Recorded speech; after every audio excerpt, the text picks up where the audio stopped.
দর্শক, নিউজ 24 ইন্টারন্যাশনালের শুক্রবারের সাপ্তাহিক আয়োজন অন্যরকম সংবাদে আপনাদের স্বাগত জানাচ্ছি।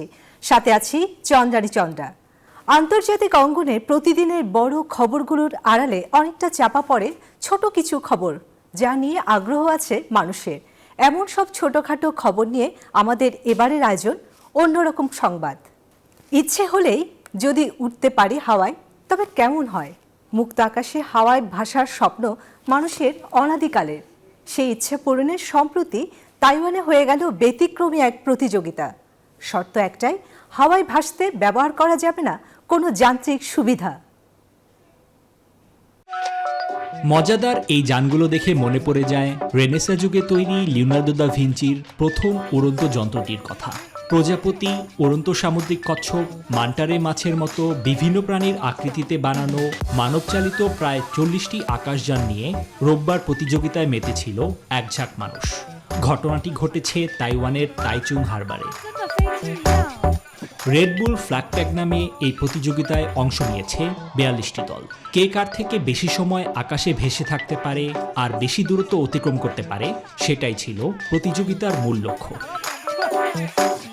বিজয়ী দলটি গ্রিন এলিয়েন স্পেসশিপ আকৃতির আকাশযান দিয়ে অতিক্রম করতে পেরেছে 32.75 মিটার, আর দ্বিতীয় দলটি উড়ে যেতে পেরেছে 12.42 মিটার।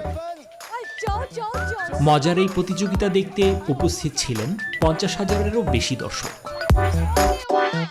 1992 সালে অস্ট্রিয়াতে চাতুর্য এবং সাহসিকতা বাড়ানোর উপায় হিসেবে প্রথম শুরু হয়েছিল এই আন্তর্জাতিক ফ্ল্যাগ ট্যাগ প্রতিযোগিতা। নিবিড় আমিন, নিউজ 24। রাস্তায় গাড়ি চালাতে গিয়ে যানজটে আটকে গেলে অনেকের মাথাতে চিন্তা আসে যে যদি বাকি পথটা উড়ে পেরিয়ে যাওয়া যেত তাহলে কেমন হতো।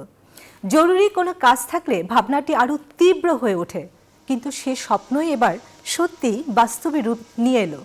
বাজারে তৈরি এলো উড়ন্ত বাইক।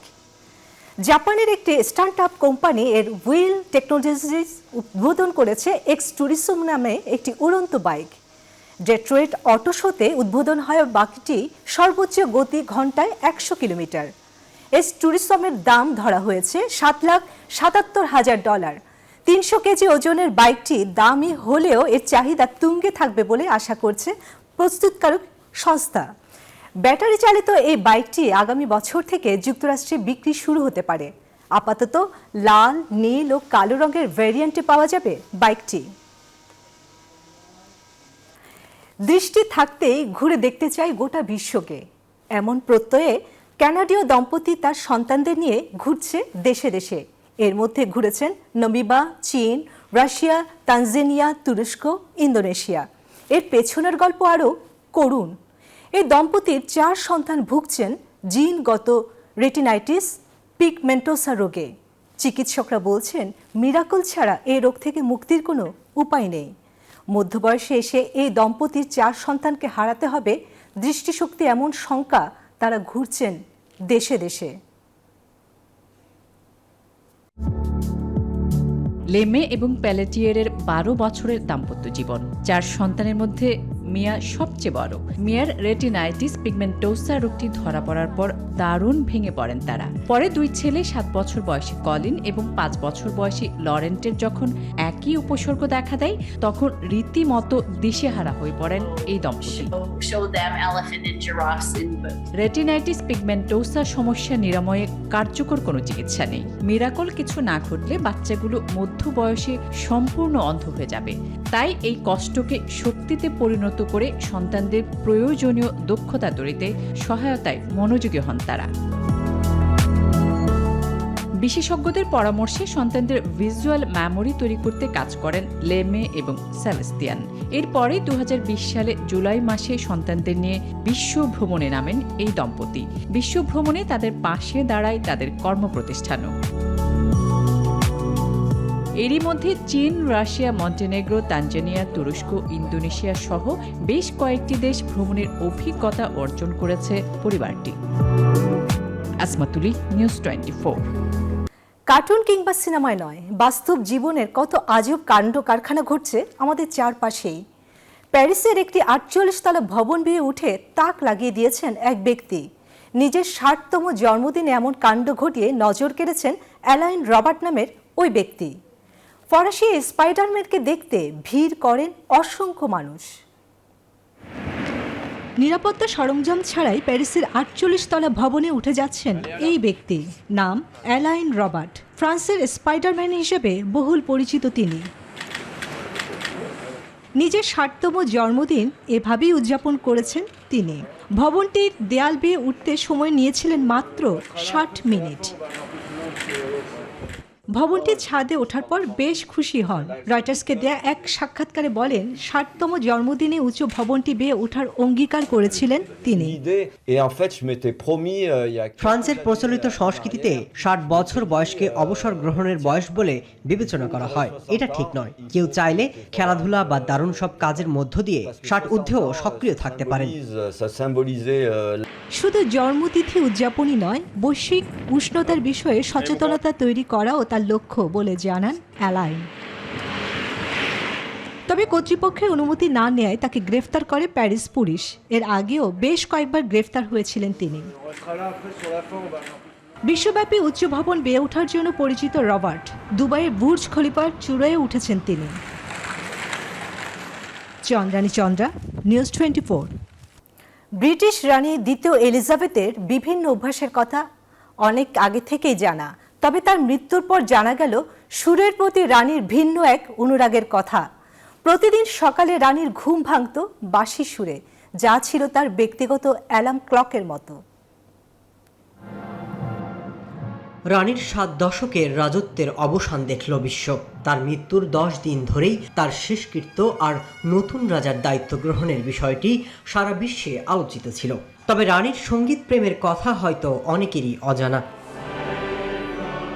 নতুন রাজা তৃতীয় চার্লস, যুবরাজ উইলিয়াম সহ রাজপরিবারের সদস্যদের উপস্থিতিতে এই শেষকৃত্য অনুষ্ঠানে আলোচিত হয়ে উঠেছিল ব্যাগপাইপার। ব্রিটেন জুড়ে রানীর সব প্রাসাদেই এই পাইপারের বাদনের ব্যবস্থা ছিল। আর এই ব্যাগপাইপার বাদকদের পদবি হচ্ছে পাইপার টু দ্য সাভরেইন। রানীর শাসন আমলের বেশিরভাগ সময় তার জানালার নিচ থেকে ব্যাগপাইপার বাজানো হতো সকালে, আর ওই পাইপারের সুরে ঘুম ভাঙত রানীর। ব্রিটেন জুড়ে রানীর সব প্রাসাদেই এই পাইপারের বাদনের ব্যবস্থা ছিল। তবে তার মৃত্যুর পর পাইপারকে একটি ভিন্ন ভূমিকায় বাজাতে হলো। যে সুরে এতদিন রানীর ঘুম ভাঙত, এদিন সেই সুরেই রানীকে পাঠানো হলো চিরঘুমে। Masud Rana, news 24। British house of কমন্সে দেওয়া বক্তব্যে প্রশংসাবাণীতে ভুল করে বন্ধুর বদলে শত্রুর নাম উচ্চারণ করে ফেললেন সাবেক ব্রিটিশ প্রধানমন্ত্রী বরিস জনসন। বৃহস্পতিবার পার্লামেন্টের মেম্বারদের সামনে ইউক্রেন যুদ্ধ ইস্যুতে কথা বলতে বন্ধুর নাম বলতে গিয়ে ভুল করে তিনি ইউক্রেনের প্রেসিডেন্ট ভলোদিমির জেলেনস্কির বদলে নাম নিয়ে ফেললেন রুশ প্রেসিডেন্ট ভ্লাদিমির পুতিনের। যদিও নিজের ভুল বুঝতে পারার সাথে সাথেই ক্ষমা চান Boris. Thanks also, of course, to the inspirational leadership of Vladimir Putin, the inspirational leadership of Volodymyr Zelensky, forgive me. বিখ্যাত কাল্পনিক গোয়েন্দা চরিত্র জেমস বন্ডের 60তম বার্ষিকী উপলক্ষে যুক্তরাষ্ট্রের ইলিনয়ে একটি গ্রাম তৈরি হলো বিশ্বের বৃহত্তম ভুট্টা ক্ষেতের গোলকধাঁধা। জটিল এবং আকর্ষণীয় গোলকধাঁধাটি তৈরি করেছে রিচার্ডসন অ্যাডভেঞ্চার ফার্ম। এজেন্ট 007-এর অভিনেতা রজার মুর, টিমোথি ডাল্টন, শন Connery, Pierce Brosnan, Daniel Craig এবং সেই সাথে কিংবদন্তি স্টন মার্টিনের একটি মুরালও আঁকা আছে এই গোলকধাঁধায়। ভুট্টা গোলকধাঁধাটি 10 মাইল দীর্ঘ এবং 28 একর এলাকা জুড়ে বিস্তৃত। রিচার্ডসন অ্যাডভেঞ্চার ফার্মের সহ মালিক জর্জ রিচার্ডসন বলেন, প্রতি বছর একটি ভিন্ন থিম দিয়ে এই গোলকধাঁধা তৈরি করেন তারা। এবছর তৈরি হয়েছে বন্ড থিমে। এবার ঘরে বসে জেরুজালেমের পবিত্র স্থানগুলোকে দর্শনের সুযোগ করে দিল ইসরায়েলি কানাডিয়ান কোম্পানি ব্লিমে। তাদের আবিষ্কার করা একটি নতুন VR হেডসেটের মাধ্যমে পৃথিবীর যে কোনো স্থান থেকে জেরুজালেমে ঘুরে আসার স্বাদ পাবে মানুষ।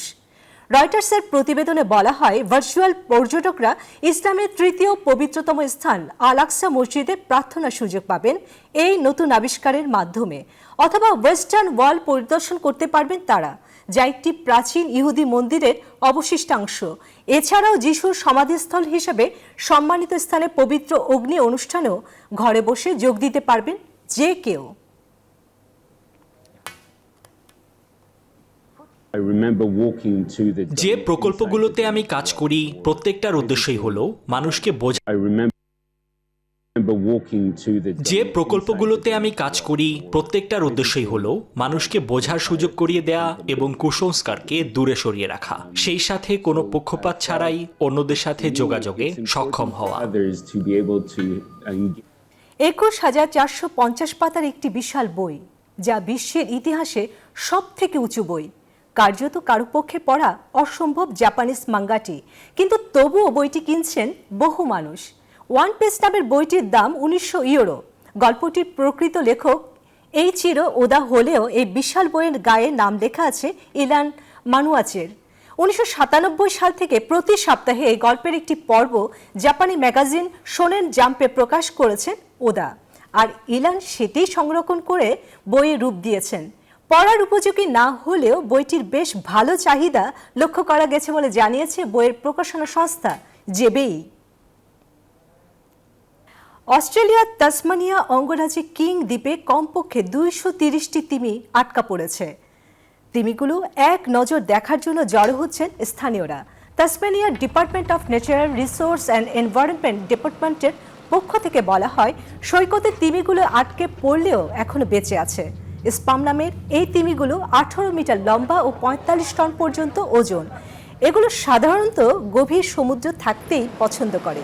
তিমিগুলো উদ্ধার করে সমুদ্রে ছেড়ে দেওয়ার উদ্যোগ নিয়েছে স্থানীয় কর্তৃপক্ষ। অবশেষে টি শার্ট পাল্টালেন ভলোদিমির জেলেনস্কি। রুশ ইউক্রেন যুদ্ধের পর থেকেই জেলেনস্কিকে খাকি একটি টি শার্টকে দেখছেন অধিকাংশ মানুষ। এবার সেই শার্ট পাল্টে কালো টি শার্টে দেখা মিলল জেলেনস্কির। তার এই শার্টের বদলের উদ্দেশ্য কি জানা না গেলেও কালো টি শার্টটি কোনো রকম বার্তা দিচ্ছেন কিনা তা নিয়ে প্রশ্ন জেগেছে অনেকের মনে। ফ্যাশন বিশ্বে উৎসবের মাস ধরা হয় সেপ্টেম্বরকে। প্রতি বছর সেপ্টেম্বর এলেই মহা সমারোহে অনুষ্ঠিত হয় নিউ ইয়র্ক ফ্যাশন সপ্তাহ। ভিন্নতা ও নতুনত্ব এই দুই শব্দে ব্যাখ্যা করা যায় এবারের নিউ ইয়র্ক ফ্যাশন সপ্তাহকে। নামকরা ডিজাইনাররা তো বটেই, চমক দেখিয়েছেন নবীন ডিজাইনাররাও। মাত্র 34 বছর বয়সে বিশ্বের বাঘা বাঘা ডিজাইনারদের কাতারে শক্ত অবস্থান করে নিয়েছেন লাকওয়ানা স্মিথ। বিয়ন্সে, রিয়ানা, কিম কার্দাশিয়ানের মতো সেলিব্রিটিদের প্রিয় ডিজাইনার তিনি। নিউ ইয়র্ক ফ্যাশন সপ্তাহে বম্বশেল কালেকশন দিয়ে সবাইকে তাক লাগিয়ে দিয়েছেন স্মিথ।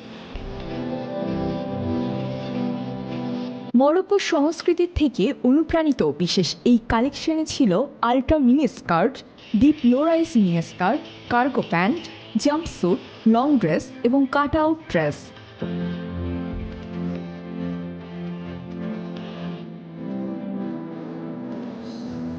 এবারের ফ্যাশন সপ্তাহের সবচেয়ে চোখ ধাঁধানো কালেকশন ছিল ক্রিশ্চিয়ান সিরিয়ানোর। কৌতুর ধাঁচে তৈরি রং বেরঙের স্যুট, মিডি ও long gown, skirt, jumpsuit, pant, tops দিয়ে সবার মন জয় করে নিয়েছেন সিরিয়ানো।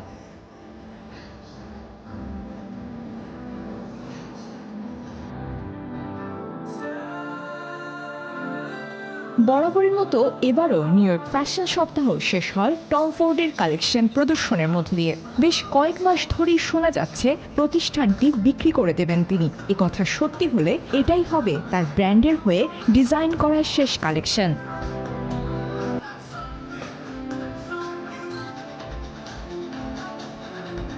ফোর্ডের সংগ্রহের অনুপ্রেরণা ছিল 70, 80 ও 90 দশকের ডিস্কো গ্ল্যাম। শাচি ইসলাম, নিউজ 24। এই ছিল অন্যরকম সংবাদের আয়োজনে। আরো খবর ও বিশ্লেষণ জানতে ভিজিট করুন www.news24bd.tv তে। ধন্যবাদ।